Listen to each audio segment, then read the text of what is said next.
Welcome to the Chasing Brighter podcast, the podcast created as a guide to make midlife the best life. Are you ready to embrace the next chapter of your life with confidence and excitement? Your best life is just a listen away. Hey, Kelly, how are you doing today? Busy. How are you, Jess? I'm good. I'm in my new, I like to name things. I feel fancy. So I'm in my new creative studio with my new office desk that Dominic helped me build, which is very comfortable. If I fall off of it and it breaks, it's because Dominic helped me build it. So this is your little booth. Well, it's an office. I mean, it's a full office. Yeah, it's an office. So I've got studio lighting. I got a new, I'm excited. It's called the Vocaster 2 Studio. And it looks like a handheld, what's a little PlayStation thing you called in your hand? Like a little handheld gaming system. Mm-hmm. But it has 2 ports. So you can have 2 microphones and record 2 people at one time. So I'd like to explore more in-person interviews, and you have to have a special microphone for it. Like our microphones that we have, which are top of the line microphones, don't record 2 voices at one time. So it kind of mutes one person. And so I've explored different ways. Gabby and I used the baby mics that you got me for an episode. So I've just been exploring what that would be like to have some more in-person interviews. And so like when you come down and we record, then we'll have that capability, which is really cool. So, and I got a desk, like your desk. My desk goes up and down. Gabby built it. Nice. I moved these chairs that Gabby built, and one of them, like the back kind of wiggled. I was like, yeah, when you have teenagers, build all your furniture. See what happens. So, but all the kids are back to school now. Yep. And so how's that Great feeling? Off How's to your a routine? Good start. Yeah. Yeah. Still getting sorted out in a routine. We're just one weekend. So still working out the kinks, I guess. But yeah, all in all, the kids are happy and everyone's sort of getting into their routine. I'm trying to take advantage more of, like, I've been really busy with work. And so now that they're a little older and more self-sufficient, I've been trying to do 4:00 gym classes and stuff, which I'm really liking. They're not that busy because most people are 9 to 5. And so it allows me to get through my work day and then do that. So that's been good. That's nice. How about you? You're well into it at this point. Yeah, we're a couple weeks in. Gabby just started her college classes and she's doing all online, and I'm trying to, I don't know,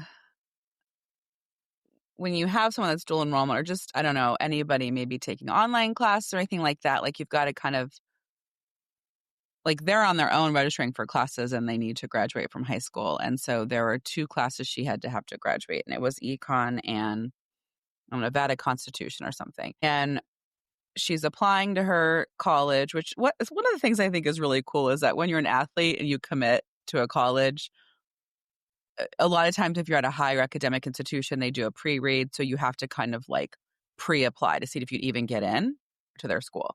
So she pre-applied. So we know she'll get into this school. But her application wanted her fall classes. And the school said that when you're a senior, you have to take 4 serious classes. Like you can't just like take finger painting, right?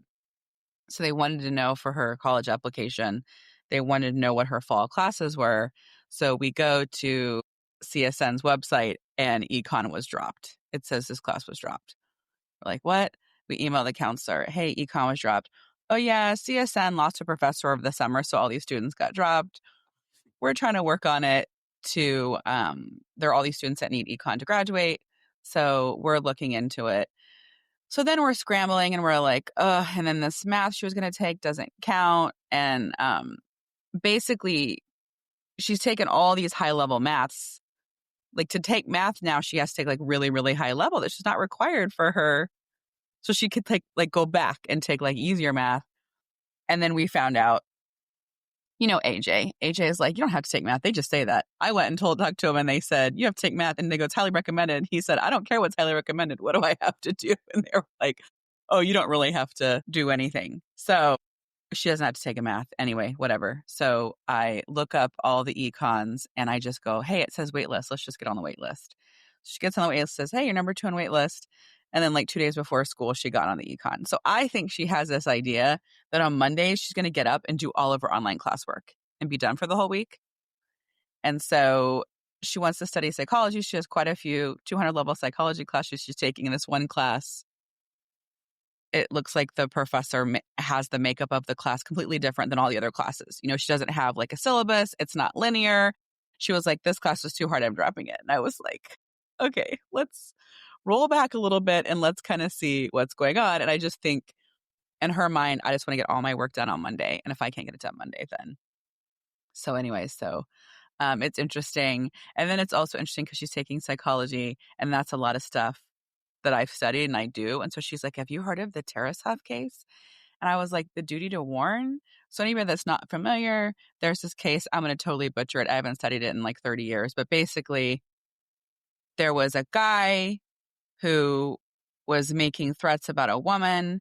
They had him go inpatient. He went inpatient. The therapist evaluated him and said, he can just stay a few days. He can go. He leaves the psychiatric hospital and he immediately goes and kills a woman. And they were found liable, responsible for the victim's death.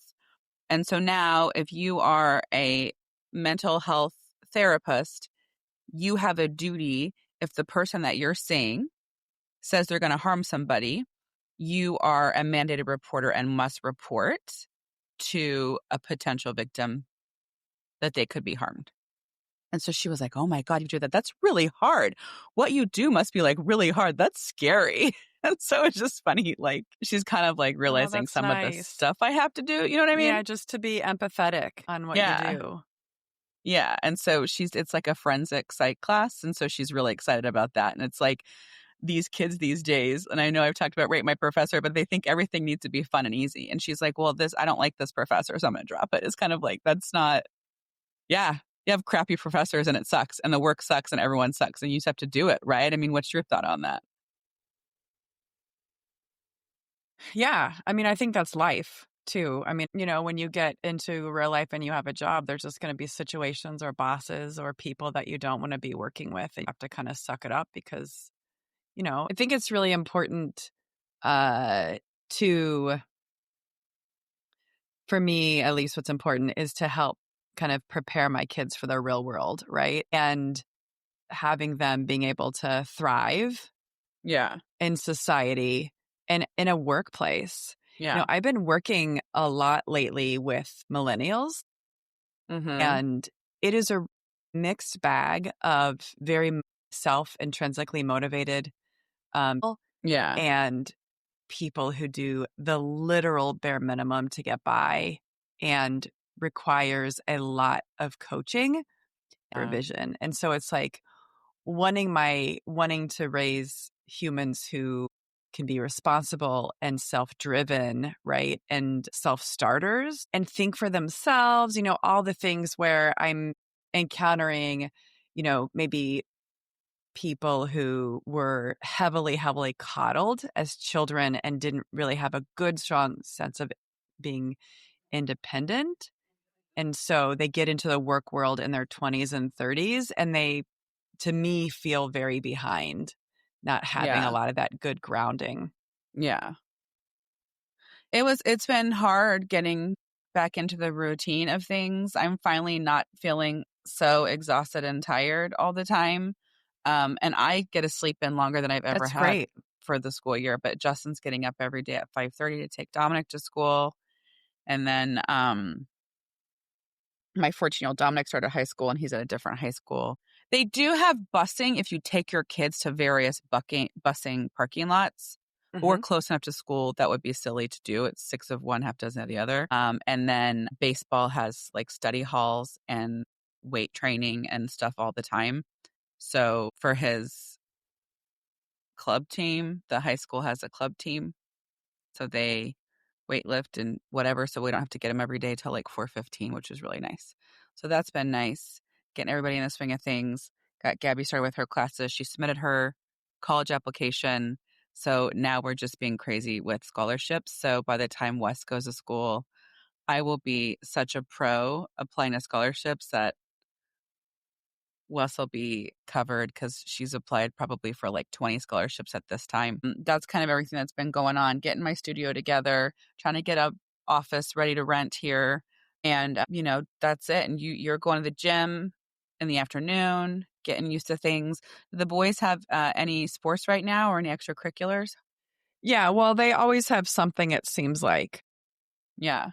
Wes, last year he got really busy. He did like a fall ball league, and then then the club team had a league, and then he was doing a lot of stuff. This year we didn't do any of it. And I guess I just had this sinking feeling that something was going to come up because you know how, well, as you've learned or are learning, where like high school has stuff, but you just didn't know it until your kid was in high school, and then things come up. So, Yeah.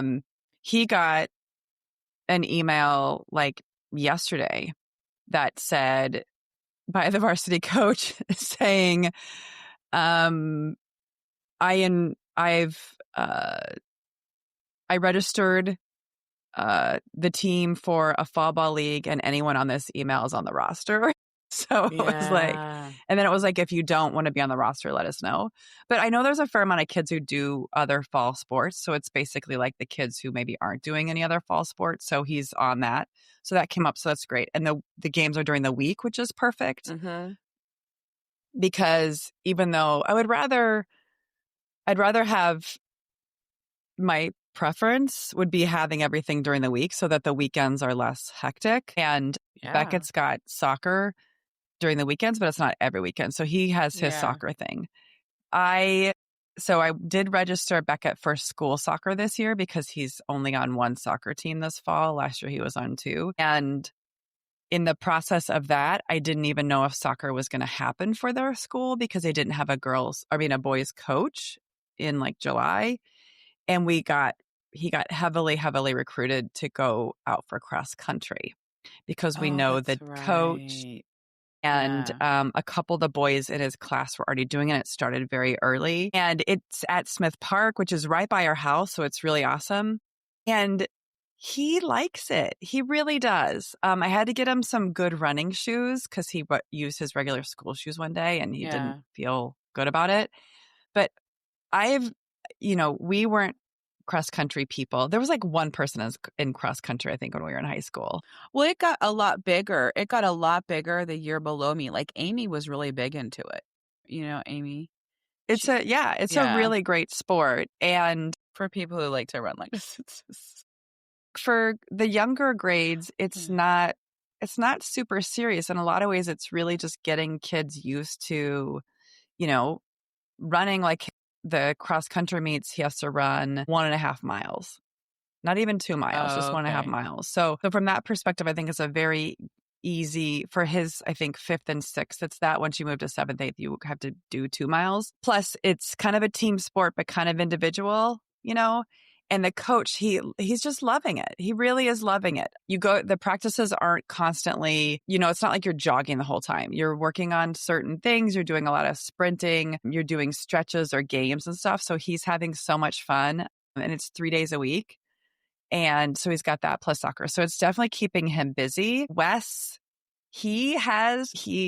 I hope it works out, but he actually had a job opportunity come up to be a rec leader in training with the park district. Oh, so very cool. I ran into the guy who runs the park this weekend. I was running and I was like, "Hey, how's it going?" And he was like, "Hey, what's Wes doing?"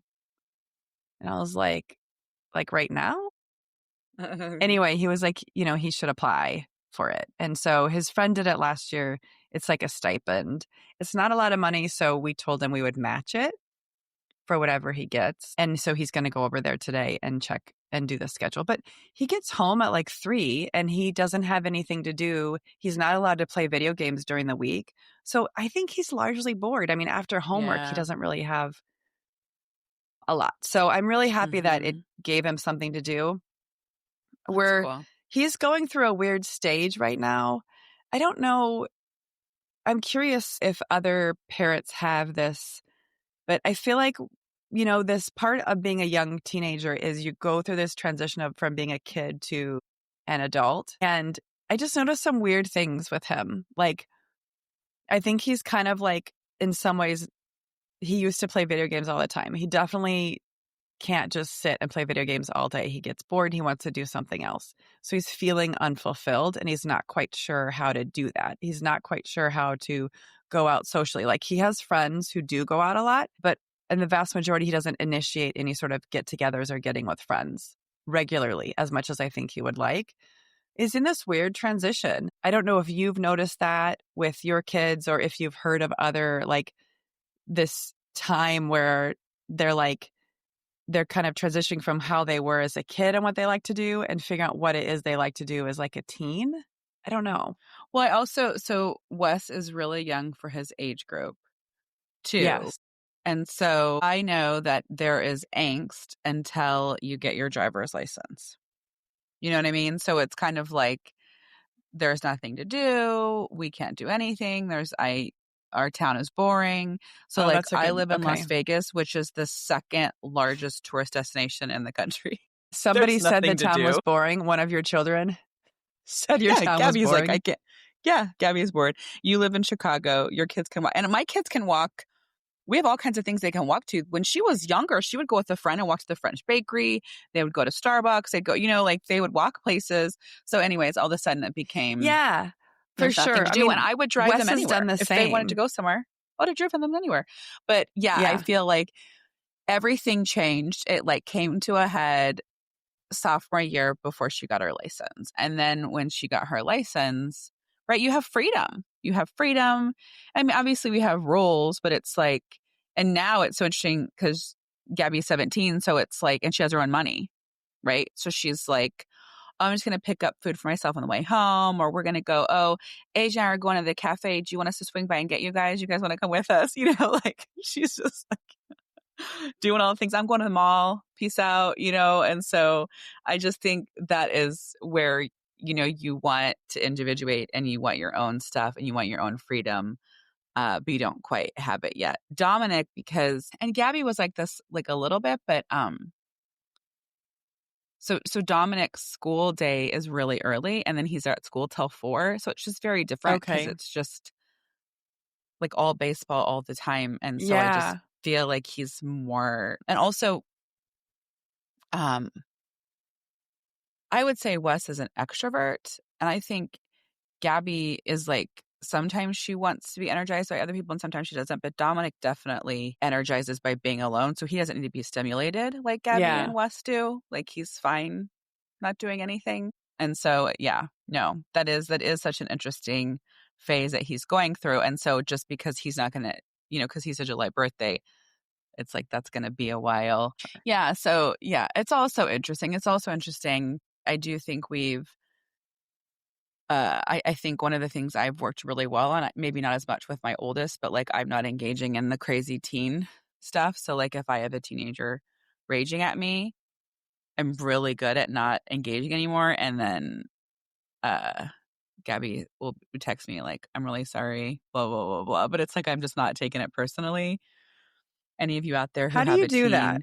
They just rage at you. I think I don't laugh in their face. Asking for a friend. I think it's funny. It's like a baby tantrum. Okay, if they rage at you. Yeah.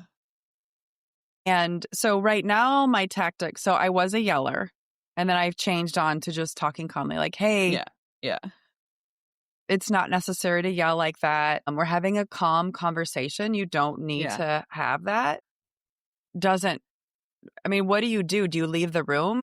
So it sounds like we're both really flooded and we need some time to calm down. So I'm going to go ahead and go to my room and I'm going to go calm down. And I think it just will be better if we calm down before we continue the conversation. And I know I've talked to this on the podcast before, and Dominic was like, then we're never talking again, because I'm like, he's going to stay in a rage the rest of his life. Because I was like, well, and let's just take a break. And then I just walked away. But I don't just walk away. First I say, let's this is getting heated. We need to go calm down and we can come Okay. back and talk to it later. I tend to, because right now where I'm at is instead of escalating, I'm like, you just said you feel like I think that you're the worst son in the world. That is actually what you just said. Well, that's not what I mean. So then, and then he gets angry and angrier. And then I was laughing and being like, Wes, he's like, you're laughing at me. I was like, I'm laughing because it's very silly for you to think that I think you're the worst son in the world. Like, that's not at all the case. But what I'm hearing you say is I'm trying to apply logic and reason to a very emotionally heated conversation. I am not kidding you. Write it down. Hey, if you write books, if you're an editor, call me. I want to write a book. Maybe it exists, called Self-Soothe. And I know that all of my clients are like, Jessica, if you say self-soothe one more time, I'm stabbing you. But I think the key to emotional the key to emotional regulation, the key to so many things in our lives, whether we're triggered from trauma, people push our buttons, we hit our job, we're tired, you're a teenager, is like when you are flooded, you have to realize your rational brain is offline.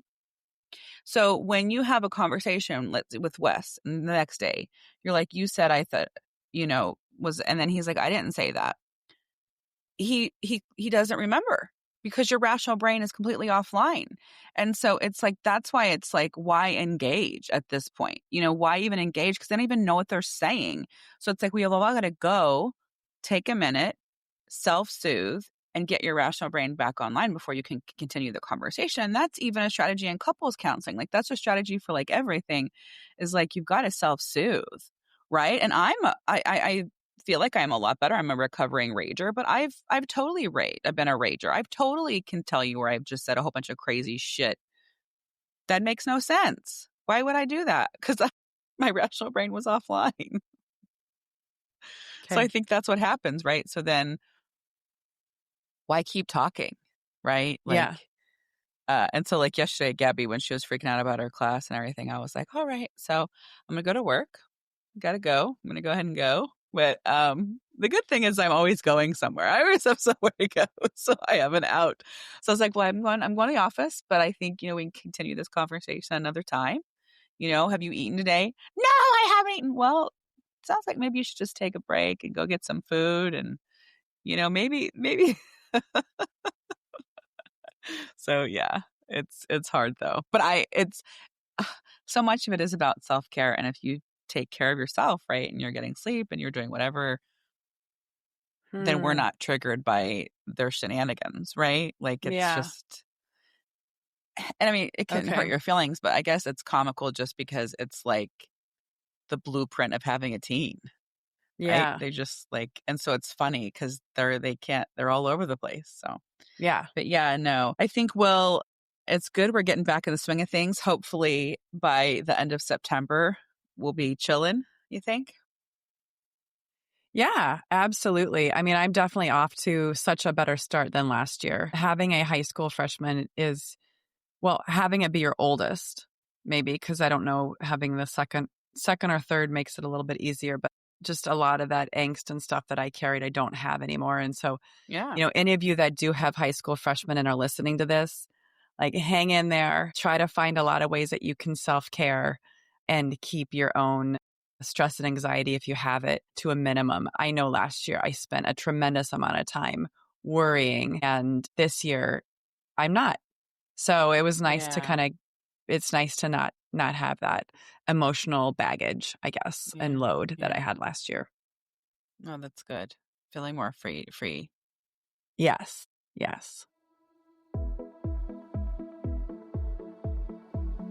Thanks for listening today. If you loved today's episode, share with a friend. Are you ready to chase brighter days ahead? Subscribe to Chasing Brighter now, and let's embark on this exciting journey together.